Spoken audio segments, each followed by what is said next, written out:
بہت سچے دل کی گہرائیوں سے سن لو اور سنا لو، غفلت کے اوقات جا چکے ہیں۔ یہ شادیاں، یہ عیش و طرب کی محفلیں، یہ مشاعرے اور یہ غزلیں اور یہ اعلی کپڑے اور یہ محفلیں اور یہ رقص و سرود اور یہ کھانے اور یہ عیاشیاں، ان کے وقت جا چکے ہیں۔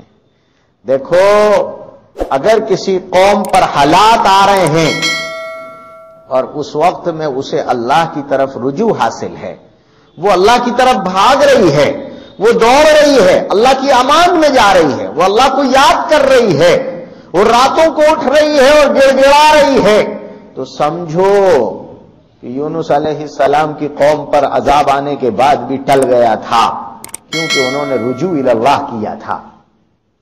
اور اگر جس وقت میں آپ پر حالات کے بادل آ چکے ہیں، اس وقت بھی ہم اور آپ اگر غفلت میں ہیں، خدا سے دور ہیں، خدا بیزار ہیں، اللہ کے احکام سے دور ہیں، رقص و سرود میں مست ہیں، تو سمجھو کہ اس قوم کے مٹانے کا فیصلہ کیا جا چکا ہے۔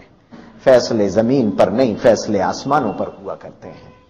فیصلے زمین پر نہیں، فیصلے آسمانوں پر ہوا کرتے ہیں۔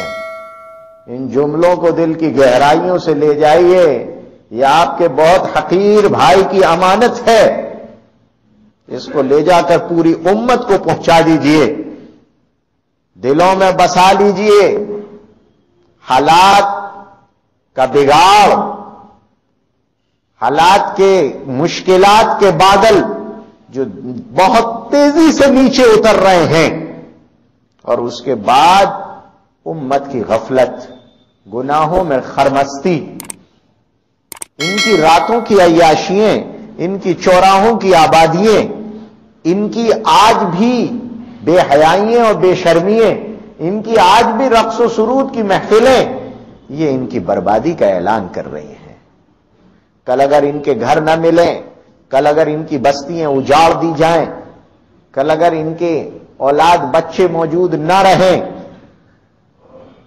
کل اگر ان کے سینوں سے ایمان چھین لیا جائے اور پھر بھی ان کے جان اور مال محفوظ نہ رہیں، تو شکوے کی ضرورت نہیں ہے۔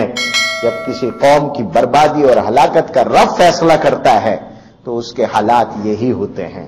اللہ عز و جل ہمیں اس برے انجام سے محفوظ فرما لے، اللہ ہی اپنی امان نصیب فرمائے اور اپنی آغوش رحمت کی طرف ہمارا رجوع نصیب فرمائے، آمین۔ وآخر دعوانا ان الحمد للہ رب العالمین۔ Thanks for watching. Don't forget to like, comment, share and subscribe.